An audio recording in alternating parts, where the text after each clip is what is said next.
우리 함께 읽은 본문의 말씀을 통해 우리 제목 한번 같이 읽어보실까요? 시작. 안 되는 줄 알면서 왜 그랬을까? 아주 익숙한 표현이죠. 제가 이 말씀 준비하면서 좀 이 표현이 떠올랐고 제목으로 잡아봤습니다. 이러한 제목으로 함께 말씀 나누도록 하겠습니다. 가깝게 지내는 후배가 연락 자주 하면서 최근에 카톡을 주고받다가 그런 얘기를 저에게 하는 거예요. 형, 솔직히 요즘 형이랑 이렇게 이야기를 하다 보면 벽이 느껴져요. 그러는 거예요. 그래서 제 심장이 막 그때부터 쿵쾅쿵쾅 뛰기 시작한 거예요. 누구보다도 가깝다고 생각을 했고 누구보다도 친밀함을 누리고 있다라고 생각을 했는데 왜 그랬을까? 그러면서 사람이 그런 일을 겪으면 이제 자기의 삶을 뒤돌아보게 되거든요. 혹시 이 사람한테 실수한 거 없을까? 내 언행이 이 친구에게 좀 불편함을 준 게 없을까? 근데 아무리 생각해봐도 사실은 없어요. 근데 제 살아가는 방법 중에 하나는 일단 사과를 하는 거거든요. 왜냐면 그 사람이 그렇게 느꼈다고 하니까. 그래서 미안하다고 하면 또 이 친구가 또 불편할 거. 생각보다 되게 소심한 면이 있거든요.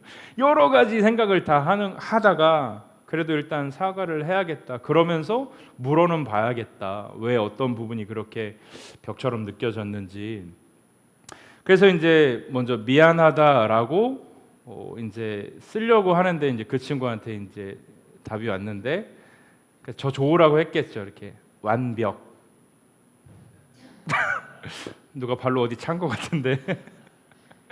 근데 제가 그게 기분이 좋은 게 아니라 마음이 확 놓인 거예요. 진짜로 저는 그걸 그렇잖아요. 그래서 제가 여러분 그거 아세요? 그 짧은 시간에 벽이라는 단어를 국어 사전에 제가 쳐봤어요. 근데 국어 사전에 보니까 첫 번째 의미는 건축의 구조물로서 칸을 나눈다든지 하중을 이렇게 견딘다든지 이런 의미가 있는데 또 다른 의미가 뭐냐면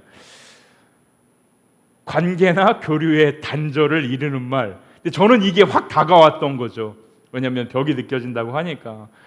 그래가지고 마음을 얼마나 쓰다리면서 제가 전화를 해가지고 제가 알고 있는 모든 욕을 그 친구에게 하면서 내가 얼마나 놀랐는지 아냐 이렇게 그냥 웃으면서 마무리했던 기억이 있는데 제가 사전적 의미를 말씀드렸죠. 살다 보면 우리가 또 다른 벽의 의미가 뭐냐면 극복하기 어려운 한계, 이거를 비유하는 말을 벽이라는 단어로 또 사용을 하더라고요. 우리가 살다 보면 사실 극복하기 어려운 한계를 마주하는 벽처럼 느껴지는 부분들을 많이 경험하죠. 사실 한 번만 경험하지 않습니다. 인간 관계 속에서도 그렇고 내가 목표로 삼았던 부분들을 성취하는 일에서도 그렇고 여전히 우리는 이 땅을 살아가면서 이 벽을 경험하게 됩니다. 그리고 우리는 때로는 그 벽을 뛰어넘거나 허물기 위한 노력을 서슴지 않고 최선을 다할 때도 있습니다. 사람마다 만나는 일들을 대처하는 방법은 다르지만 공통적으로 누구에게나 이 벽이 존재하게 된다라는 사실이죠.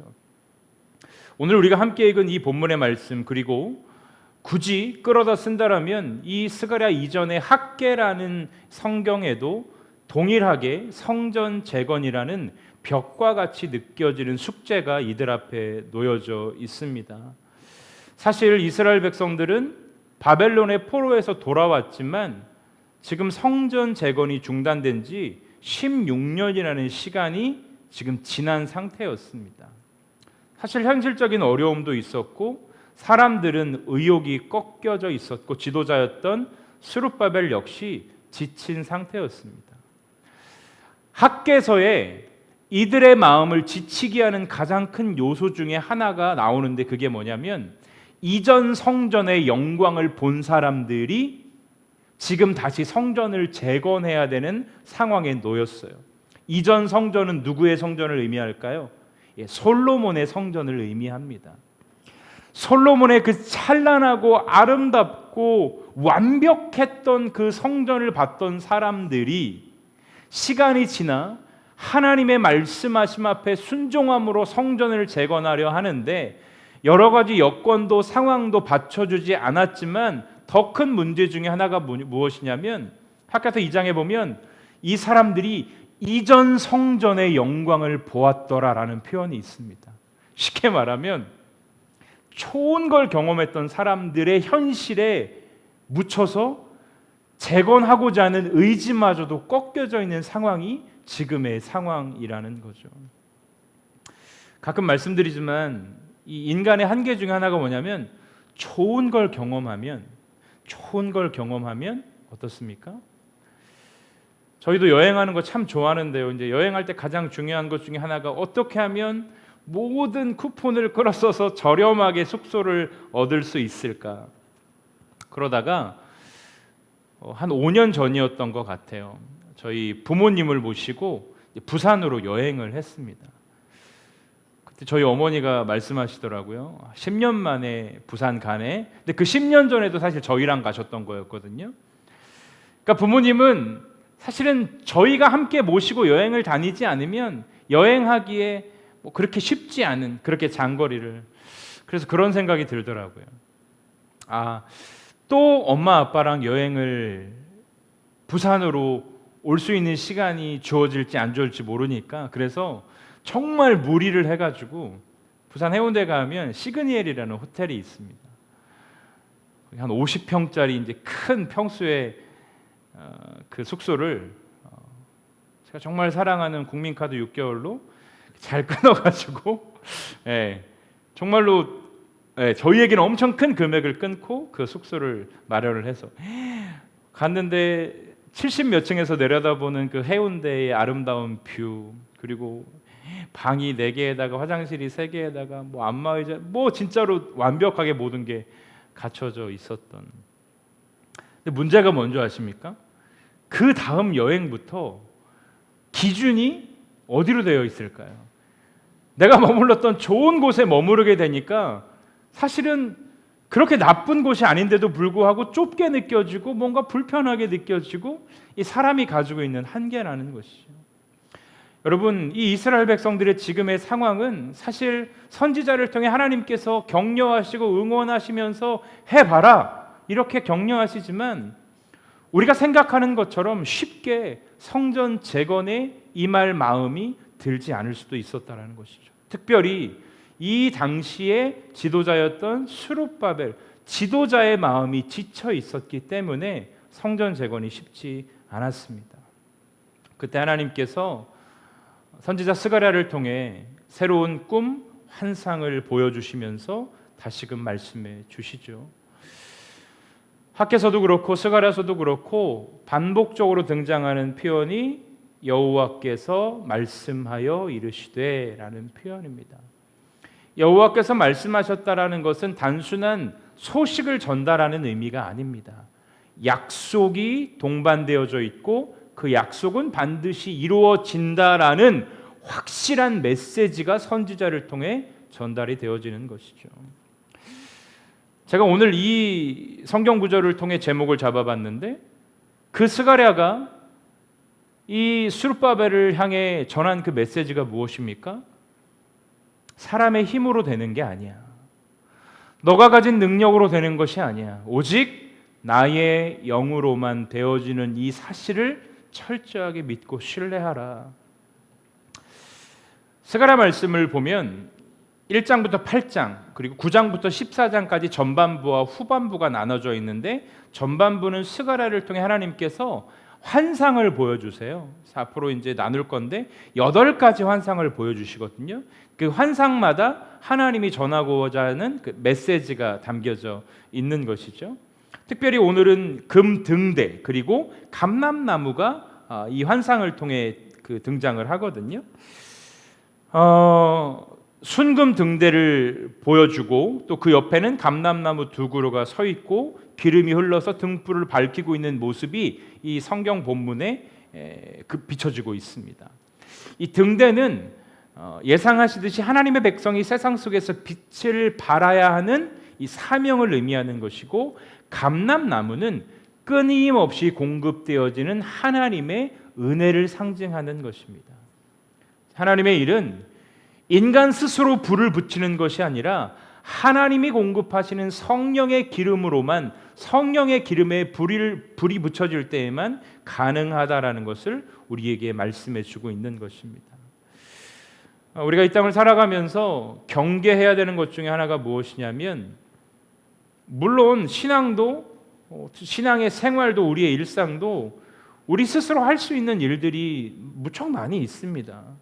또 사람마다 가진 재능도, 재력도, 또 가지고 있는 상황도 다 다르기 때문에 누군가에게는 어려운 그 일이 누군가에게는 상당히 쉽게 풀려지고 해결되어지는 부분들도 있습니다. 이 땅에 많은 사람들이 이 돈이라든지 권력을 가지려고 하는 가장 큰 궁극적인 인간적 욕망의 요소가 무엇일까요? 쉽게 해결되어지거든요. 특별히 요즘 같은 세상을 살아가면서 돈으로 쉽게 해결할 수 있는 일들이 많이 있고, 힘, 권력으로 해결할 수 있는 일들이 너무나 많이 있다라는 거죠. 목사님, 그러면 하나님이 내게 주신 것을 사용하면 안 되는 것입니까? 모든 일에 하나님의 능력으로만 해야 되는 겁니까? 그런 오해하시는 분은 없을 거라고 생각되어져요. 그러나 우리에게 필요한 건 하나님께 묻고 하나님 앞에 인도하심을 구하는 그 자세. 어찌 보면 작은 돌다리라 할지라도 두들겨 걸어갈 줄 아는 그 신앙의 자세가 우리에게 필요하다라는 것이죠. 부부가 되어서 모든 일들을 다 함께 의논하지는 않습니다. 그렇잖아요. 뭐 반찬 하나 사는 것까지, 뭐 아이 옷 하나 사는 것까지 뭐 의논하겠습니까? 그러나 부부됨의 가치 중에 하나가 무엇입니까? 함께의 가치를 공유하는 거죠. 마찬가지입니다. 하나님과 하나님 백성된 우리의 삶의 가장 큰 가치는 함께의 가치가 실현되어져야 한다라는 것입니다. 그 함께의 가치의 출발이 무엇입니까? 내게 끊임없이 말씀하시는 하나님의 말씀을 듣고, 할렐루야, 또 그 하나님 앞에 묻고, 이것이 너무나 중요한 것이죠. 스가랴서를 통해 우리가 배울 수 있는 교훈 중에 하나가 무엇이냐면, 죄는 답습될 수 있다라는 것입니다. 우리가 목요 예배를 통해서 그 말씀을 좀 나눴었죠. 분명 스가랴 1장에 보면 하나님께서 스가랴를 통해 이스라엘 백성들에게 뭐라고 말씀하시냐면, 너희는 너희 조상들을 본받지 말라 말씀하십니다. 근데 어떠한 부분을 말씀하십니까? 하나님께서 이스라엘 백성들을 포로 가운데에서, 바벨론의 포로 가운데서 구원해 주셨거든요. 그리고 그 자녀 세대된 다음 세대들이 부모의 세대의 하나님의 역사를 봤단 말이에요. 그런데 지금 똑같이 불순종으로, 비록 몸은 바벨론의 포로로부터 자유케 되었지만 영적으로는 포로기와 다름없는 암흑의 상태를 걸어가고 있는 이 모습을 통해, 그래서 성경은 우리에게 악은 모양이라도 버리라고 말씀하고 있는 것입니다. 내가 이길 수 있을 것 같고 내가 쉽게 그 상황을 건널 수 있을 것 같지만, 인간은 작은 틈, 작은 돌부리에 넘어지기 쉬운 연약한 존재라는 사실을 늘 우리는 기억을 해야 된다라는 것이죠. 힘으로도 능으로도 되지 않는다. 힘은 특별히 이 시대의 어떤 군사력, 물질력을 표현할 때 힘이라는 단어를 썼습니다. 그리고 능이라는 것은 재능, 능숙함, 이런 단어를 쓸 때 사용했던 것입니다. 쉽게 말하면 스가랴를 통해 이스라엘 백성들 가운데 혹 너희에게 있는 군사력이라든지 힘이라든지 물질이라든지 재능이라든지 익숙한 삶의 여러 가지 환경에서 오는 편안함이라든지, 이것이 너희를 바른 길로 인도할 수 없음을 알아야 한다라고 오늘 성경은 우리에게 가르쳐주고 있는 것입니다. 저는 이 능숙함이라는 단어가 마음에 좀 와닿습니다. 조금 더 넓게 우리의 신앙이라는 측면에서 가장 우리가 경계해야 될 것이 무엇일까요? 익숙함 아닐까요, 여러분? 은혜도 익숙하고 예배도 익숙하고 신앙생활도 익숙해지니까 거기에 대한 소망이, 그러니까 이 시대 가운데 새로운 것들이 우리에게 다가올 때의 마음을 쉽게 빼앗기는 거죠. 그러나 우리가 기억해야 될 것, 우리는 익숙하게 느껴질지 모르겠으나 하나님의 은혜는 날마다 새로운 줄로 믿습니다. 아침마다 새롭고 늘 새로우니 왜 우리에게 그 은혜가 새롭게 다가옵니까? 주의 성실하심이 우리에게 크기 때문에 동일한 은혜 주시지 않는다라는 거예요. 똑같은 은혜로 살아가지 않게 하신다라는 거예요. 오늘은 오늘의 은혜로 살아가게 하시는 하나님의 은혜가 우리 성도들의 삶의 가장 깊은 자리 가운데 자리 잡을 수 있기를 주의 이름으로 축원합니다. 하나님은 스룹바벨에게 성전을 재건하는 것은 사람의 계산이나 조건으로 되어지는 일이 아니라 하나님의 영이 역사하실 때에 가능한 일이다라고 권면하고 있는 것입니다. 신앙생활은 늘 우선순위의 싸움이라 제가 자주 그렇게 표현하죠. 그건 제 스스로에게 임상하며 얻어진 결과이고 여러분도 크게 부인하지 못하실 것입니다. 늘 이 우선순위의 싸움이 우리를 때로는 괴롭히고 때로는 그것 때문에 갈등하여 마음의 힘듦을 경험하기도 하죠.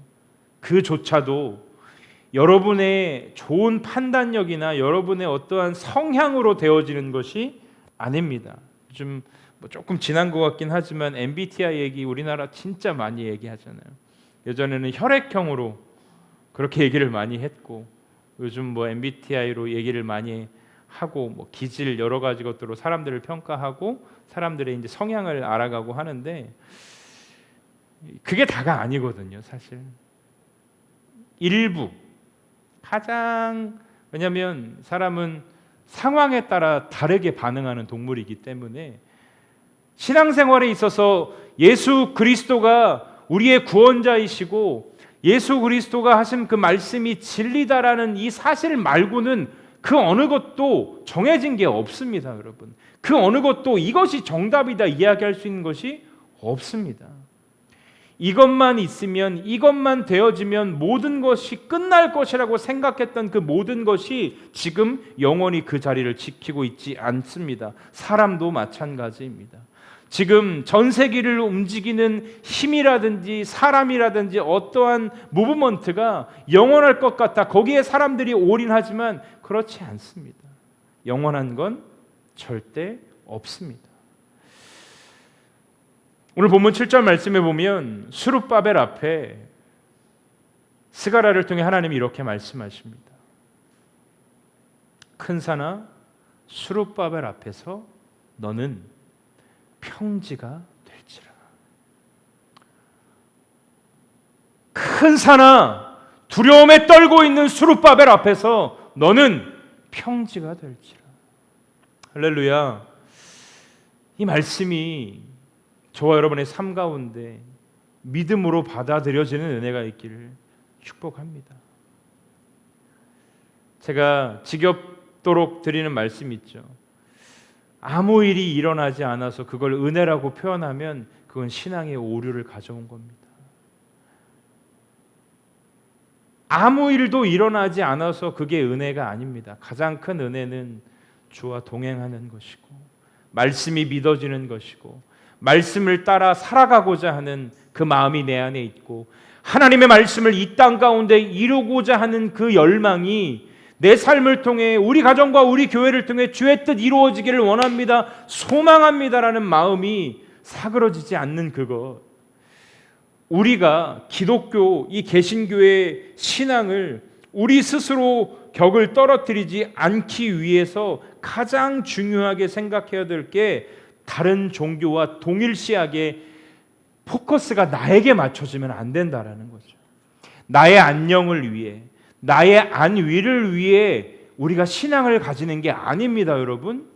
이미 나의 안녕은 나의 안위는 예수 그리스도께서 십자가에 못 박혀 죽으심으로 죽음과 사망의 권세를 이기시고 깨뜨리셨고 그것을 믿는 자들에게 하나님의 자녀가 되는 권세를 주셔서 그 권세로 살아가게 하신 것이 우리의 안녕이고 우리의 안위인 것이고 이제 우리가 그것을 믿는다라면 우리는 하나님의 나라와 하나님의 영광을 위해 소모되어져가는 우리의 육신의 때를 귀하게 드려질 수 있는 것 이것이 우리의 신앙이고 우리의 삶이라는 것이죠.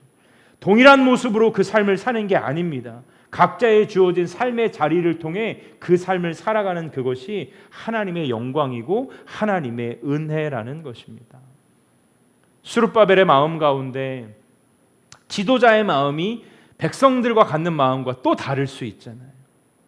뭐 누군가는 지도자에 따라 다르기도 하겠지만 이 스룹바벨이 이 넘지 못할 거대한 벽을 만났을 때에, 절망 가운데 있을 때에 하나님 그것 아시고 선지자를 통해 말씀해 주시죠. 큰 산아, 큰 벽아, 스룹바벨이 떨고 있는 그 지금의 상황아, 저는 무엇이 위로가 되었냐면 그냥 하나님께서 큰 산아 너는 평지가 되라 말씀하신 것이 아니라 누구를 지금 갖다 붙이셨죠? 그 당시 지도자였던 스룹바벨을 갖다 붙이시면서 스룹바벨 앞에서 평지가 되어라. 무슨 얘기입니까? 하나님이 염려와 좌절의 상황 가운데 있는 스룹바벨 앞에서 하나님의 그 일을 보이시겠다라는 거예요. 왜 내 삶에는 하나님의 역사가 있지 않지? 그거 우리가 못 본 거예요. 잘 기억하세요. 왜 내 삶에는 하나님의 은혜가 없지? 왜 내 삶에 하나님의 일이 없지? 그거 우리가 무지해서 못 본 거지. 하나님은 지금도 여전히 우리에게 말씀하시는 분이시고, 할렐루야. 이게 첫 번째 여러분에게 확실하게 신앙 고백으로 믿어지기를 바라요. 하나님 여전히 지금도 나에게 때로는 예배 가운데 목사님을 통해 말씀해 주시고, 때로는 성도들과의 대화를 통해 말씀해 주시고, 때로는 내가 하나님의 말씀을 묵상하는데 나에게 계시를 주시고 환상을 주시고 나에게 음성을 주셔서 말씀하신다라는 것을 믿고 그 믿음으로 살아가야 하는 것이 우리의 믿음이거든요. 스룹바벨 앞에 가로막힌 장애물, 이건 사실 현실적인 불가능을 의미했던 것입니다. 그러나 성령의 역사 앞에 힘과 능이 아니라 주의 영으로 되어줌을 믿는 하나님의 사람 앞에 그 산은 평지가 되어지고 머릿돌을 놓게 되는 그날 백성들은 이렇게 고백할 것이라고 성경에 쓰여 있죠. 이 은총이 그에게 있을지어다. 은총이 그에게 있을지어다. 그러면서 8절부터 10절까지의 말씀에 이런 표현을 하더라고요. 작은 일의 나를 멸시하지 말라. 성전의 공사가 시작될 때는 초라하고 작게 보였지만 하나님은 그 시작을 기뻐하신 거예요. 여러분, 말씀을 제가 정리하는데 이게 오늘의 저는 포커스 중에 하나예요. 시작이 너무나 초라해요. 근데 하나님은 하나님을 신뢰하며 시작한 그 첫걸음을 너무 기뻐하신다라는 거예요. 사역을 하면서 사랑하는 성도들과 함께 신앙 공동체를 꾸려나갈 때의 가장 큰 기쁨이 무엇이냐면 시작하는 성도들을 바라봤을 때. 두 가지거든요. 저도 여러 교회 사역을 하다 보면 여러분, 교회의 사역이나 신앙이 뭐 특별하지 않잖아요. 그잖아요. 신앙생활이 특별할 게 뭐가 있어요. 신앙생활을 위한 성도들에 대한 어떤 서비스, 제가 이렇게까지 최근에 경기도에 있는 한 대형 교회에서 막 신문에 났더라고요. 이제 발레 서비스까지 해준대요, 성도들. 해드릴까요? 네?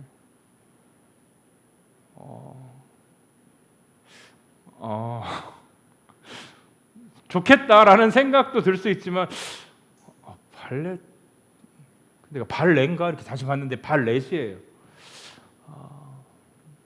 서비스 잘해주는구나.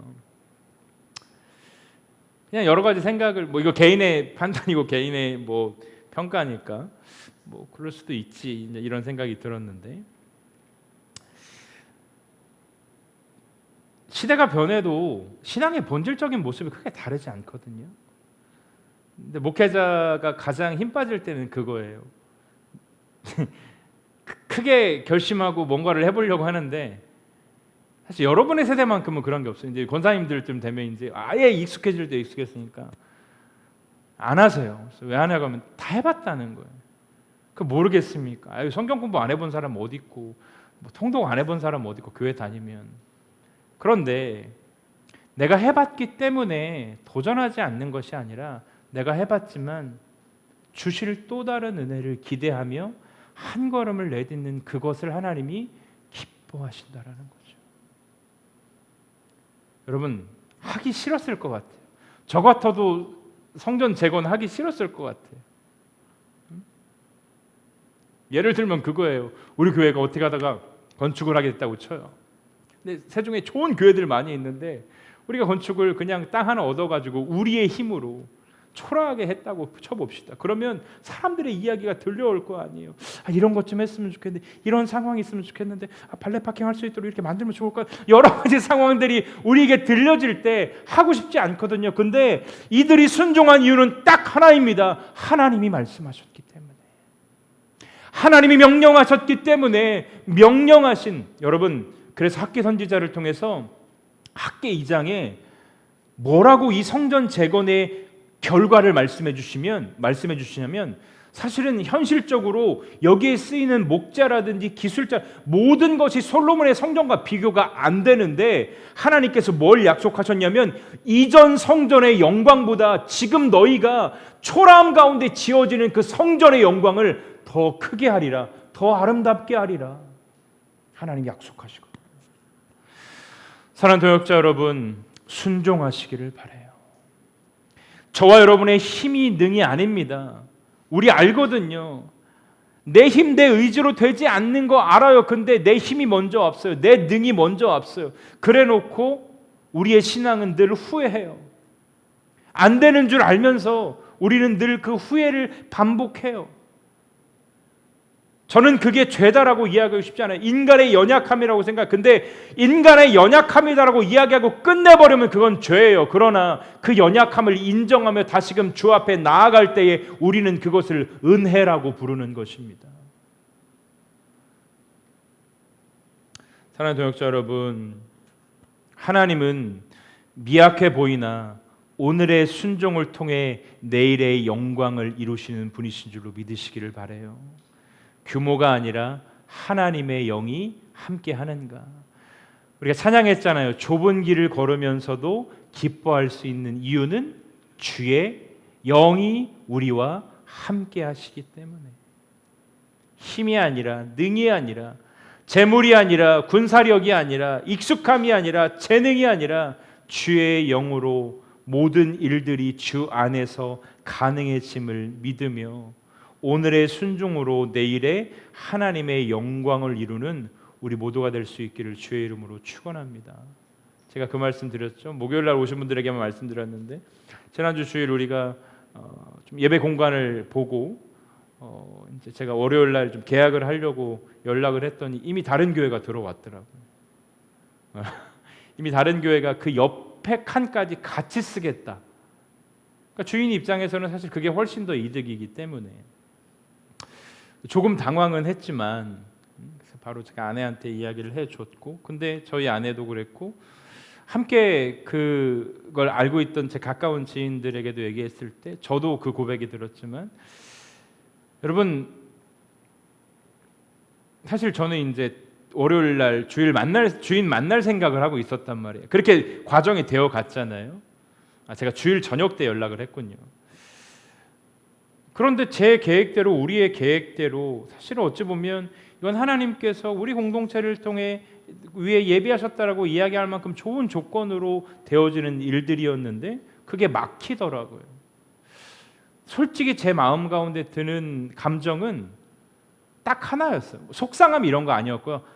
아쉽다. 아쉽다. 그리고 제 아내도 저도 또 가까운 저의 지인들도 들은 마음이 뭐냐면, 하나님이 더 좋은 곳 주시려나 보다.